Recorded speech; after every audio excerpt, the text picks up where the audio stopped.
वाह वाह।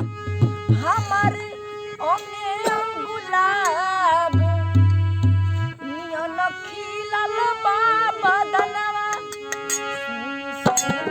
भगवान जन बिहान होके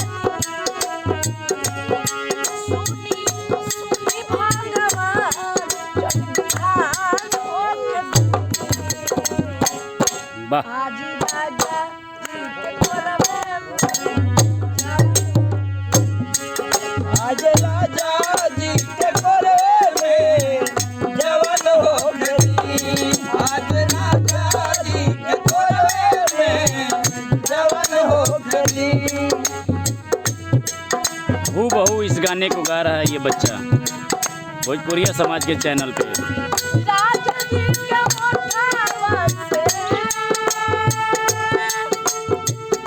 ओठ जब सटी ये के ओठवा से ओठ जब सटी।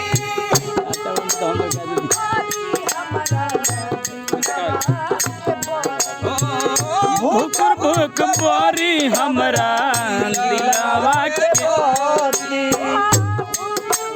हमारी हमारा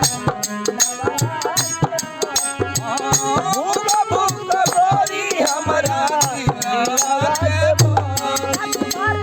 लोभ के दरियावे में बिहान होके लब के दरियावे में बिहान होके दी।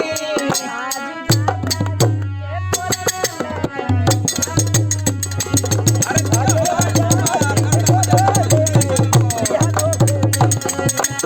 राजा जी के आप देख रहे हैं भोजपुरिया समाज राजा जी के कोरवे में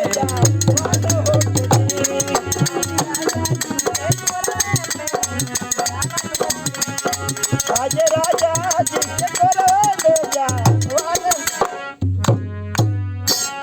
आप देख रहे हैं भोजपुरिया समाज कुशीनगर आयुष बाबू के आवाज़ में, जो सीवान से चल करके आए हुए हैं हमारे तरिया सुजान की धरती पे। सभी श्रोता को सादर प्रणाम करते हुए जो भी देश विदेश में इस वीडियो को देख रहा है सबको हार्दिक अभिनंदन नमन वंदन स्वागत करते हैं इस तरिया सुजान के धरती से। जय हिंद जय भारत। आप देख रहे हैं भोजपुरिया समाज कुशीनगर उत्तर प्रदेश।